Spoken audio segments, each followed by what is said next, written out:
Salve pessoal, o vídeo de hoje é para falar ainda repercutindo as mortes de Bruno Pereira e Dom Phillips. Algumas pessoas disseram nos últimos dias que Bolsonaro era um dos responsáveis pela morte do indigenista e do jornalista britânico. Os bolsonaristas rapidamente responderam nas redes sociais dizendo que se tratava de uma loucura, de uma sandice, principalmente dos movimentos de esquerda, fazer esse tipo de relação. Culpar o Bolsonaro como se fosse uma tendência de culpar o Bolsonaro por tudo que acontece no Brasil. Nesse vídeo, eu vou explicar quais ações do governo federal que podem sim ter contribuído não para a morte de Dom Phillips diretamente e de Bruno, mas para um cenário caótico que vivemos, que temos hoje na Amazônia brasileira. Mas antes de falar sobre isso, eu peço que você que está me assistindo dê um crédito para o nosso canal. Inscreva-se se você está conhecendo agora. Se você já é chegado daqui do nosso canal, ative o sininho sempre, dê o seu like e receba as notificações dos nossos conteúdos.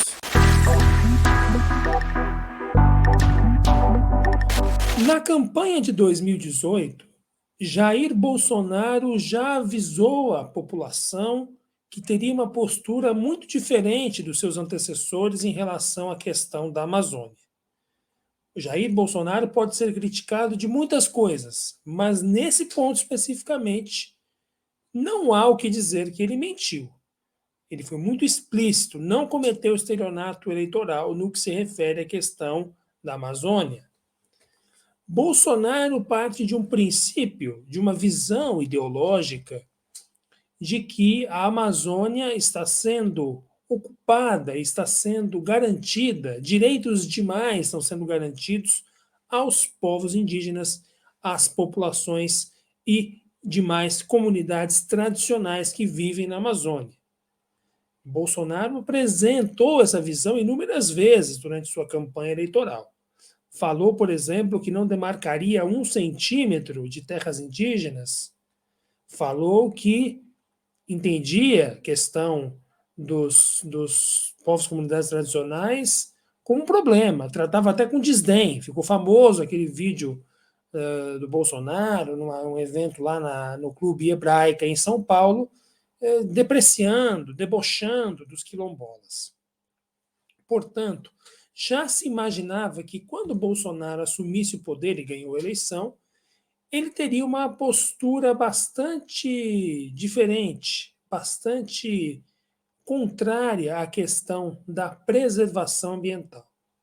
Não à toa, Bolsonaro escolheu Ricardo Salles, que até então era secretário de Meio Ambiente desconhecido, do ex-governador Geraldo Alckmin, para ser ministro do Meio Ambiente. Ricardo Salles assume a pasta e já na primeira semana de governo Bolsonaro, uma série de decretos e uma série de normas foram editadas no sentido de desestruturar órgãos ambientais.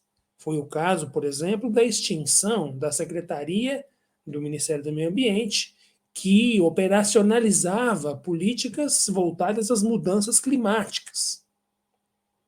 Com o passar do tempo, o governo Bolsonaro, sob a liderança de Ricardo Salles e com a anuência do presidente da República, óbvio, começou também o processo de redução de investimentos, redução de verbas no combate à fiscalização ambiental, no combate aos crimes ambientais. Vamos lembrar que estamos falando de áreas muito grandes, Amazônia, Pantanal e outros biomas. O trabalho dos fiscais, dos institutos ambientais, os órgãos de fiscalização, como o IBAMA, o ICMBio, requer estrutura, requer verbas para deslocamento, servidores para dar conta das tarefas e monitoramento da área. O governo foi retirando esses recursos. O governo foi tirando também a credibilidade dos seus próprios órgãos.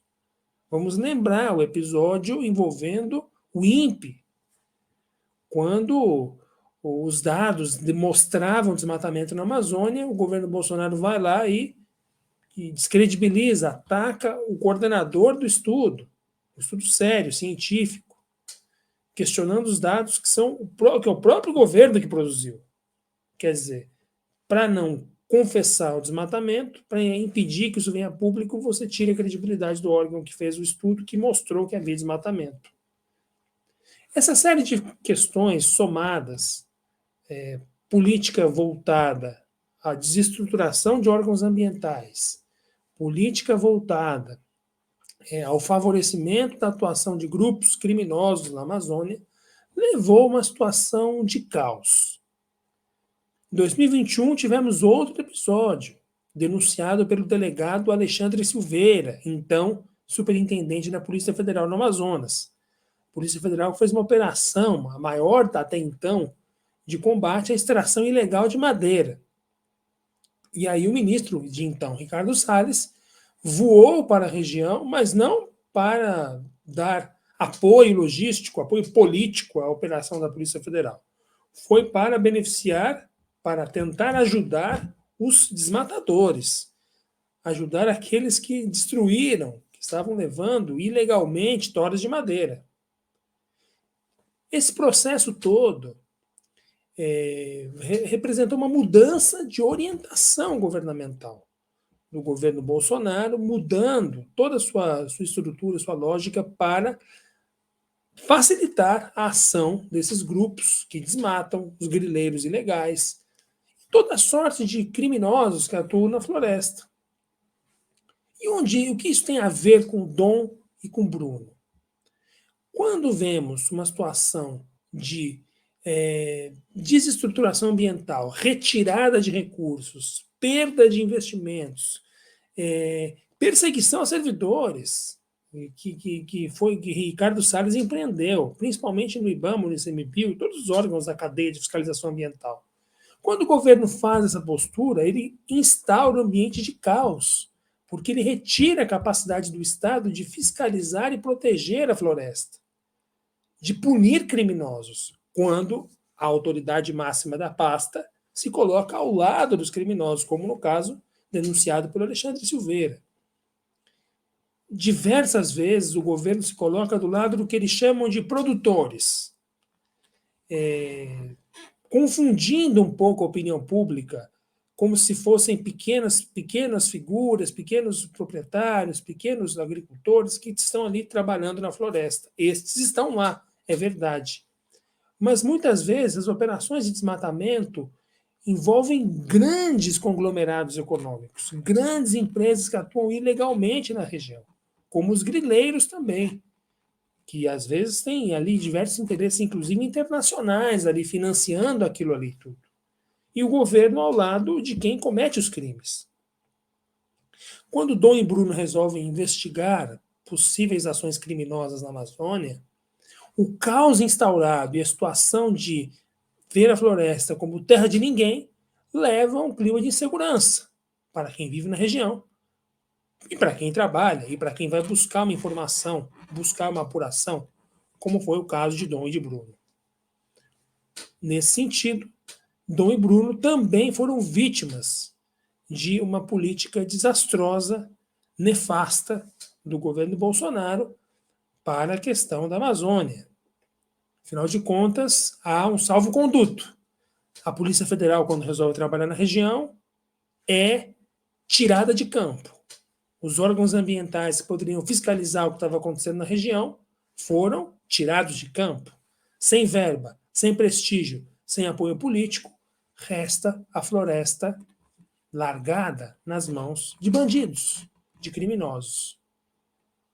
Há aqueles que estão fazendo, eventualmente, trabalhos irregulares que são sérios. Muitos brasileiros estão em busca de sustento. Para esses, não há política pública. Há o salvo-conduto para continuar cometendo práticas criminosas. É possível conciliar desenvolvimento econômico e sustentabilidade. Para o governo Bolsonaro não é, mas são coisas que podem e devem caminhar juntas em qualquer programa de governo de qualquer candidato que pretenda de forma séria governar o Brasil. Pense nisso, entenda a relação. O objetivo desse vídeo é esse, conscientizar sobre, entender por que as coisas chegaram onde chegaram. Se você gostou desse vídeo, deixe o seu like e siga o nosso canal. Até o próximo vídeo.